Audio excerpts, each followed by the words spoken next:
hinahabol nila yung karton. Sa sobrang lakas ng hangin. Kasi siyempre bawal yun. Bawal yung basura sa puerto. Kaya hinahabol talaga nila. So, ayun. Yun mga kamaski, welcome back again one more time guys. So, lagi na lang tayo nagbawa one more time. So, ngayon guys, nandito kami sa Rhodes, sa Greece.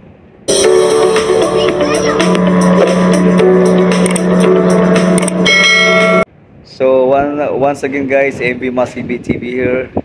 So, pakita lang natin yung ating kagandahang view dito sa Rhodes, Greece guys. So, nakita nyo, nandito pa rin tayo sa deck 5 ng ating Rhapsody of the Seas. Alright?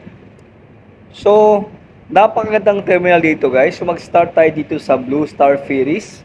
Nakita nyo yung mga Blue Star Ferries na yan. At iikot tayo dun, samahan nyo ako. Iikotin natin yung kabilang side ng barko. Right? So, ikutin natin siya hanggang makarating dun sa kabilang side. At, ayun, para sabay natin makita yung kagandahan ng view dito sa Rhodes, Greece. Right, so MV Masibi TV once again. Iikutin na natin, tara na. Ayun, alright guys, so dito sa likod ay yung mga nakadock dito ay yung ating mga ano ng Greece. Di atin, sa kanila. Yung Coast Guard nandito sa gilid. Yun. So, sa kabilang side na yan, ayan yung mga yate, mga fishing vessels. Kung typical yan sa Greece at saka di ba sa Maynila mayroon tayo yan, ha? So, yung Blue Star Ferries na yan yung Roro. Ganun kalalaki ang Roro nila dito. Saka magaganda. Right. So, balik ulit tayo dito. Nandito tayo sa life raft, guys. Alright. Ayun. So, malapit na tayo dito sa likod. Yan. So, sa Greece ay typical yun, yung ganyang pader. Yeah, yung pader na yan ay may mga design yan. Yan, oh. So, parang sa Intramuros, di ba? So, napakagandang lugar dito, guys. So, ikot tayo sa kabilang side, medyo mahangin. Wala akong filter ng hangin. Right? So, dito, ayan, yan yung labasan ng mga guest. Pasahero. So, dyan sila ang way out, tsaka yung pabalik din. Ang alam ko, parang napuntahan ko na tong lugar na to. Hindi ko lang siya matandaan. Alam ko napuntahan ko na to. Hindi ko lang siya maalala kung ano yung lugar na yon. Pero alam ko napuntahan ko na to. So, dito tayo sa kabilang side. Yung madilim against the light. Yun, yung lumiwanag. Yan. So, dito tayo sa kabilang side. Medyo makikita natin dito yung kagandahan ng view. So, medyo against the light nga lang.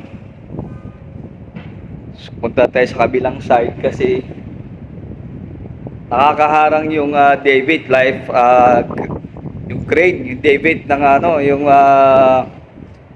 David crane. So ayun, na guys, nakikita na natin, di ba? Yan. So diyan sila lalabas at papasok. Dito papunta sa embarkation na sa gangway. So ito pala yung kabilang side, yung Silver Spirit na cruise ship. Maliit lang siya pero maganda, yung Silver Spirit na cruise ship, guys. So nakita nyo, napakaganda, di ba? Oo. Yan, oh.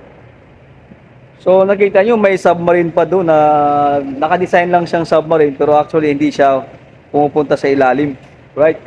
So ikot muna tayo at ilipat natin yung view konti para mahagip natin yung kabuuan ng kagandahan na hindi ako kakasama. Magsasalita na lang tayo, guys. So ayun. Ayan na, ang ganda tingnan ng lugar nila. Ito yung Rhodes, Greece. Yan. So sinabi ko, dyan yung mga guests, lalabas, papasok. Yan. Tapos, ang Royal Caribbean, naglalagay lang ng mga upuan, inumin. So yung mga bar department ang naglalagay dyan para sa mga guest pagbalik, especially mainit sobrang init dito sa Greece. Siguro yung mga nasa 45 degrees siguro yung init. Ayun si Kuya, oh. Nahagip ko si Kuya, oh. Nahabol niya yung plastic. Lumilipad ayun pa yung karton lumilipad.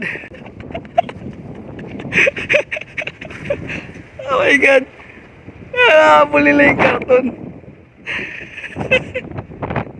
At sobrang lakas ng hangin.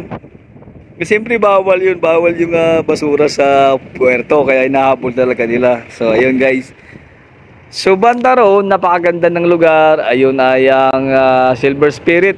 Yun, no, sinasabi ko kanina, pagka maliit lang pero malaki, maliit pero maganda. Maliit tuloy ako. So ayun, ikutin natin siya uli. Yung medyo hindi naka-zoom. Yan. Ang gandang lugar ito. Sana makapunta tayo dun sa sa one of these days guys, lalabas tayo dyan ng roads bago mag-crossing.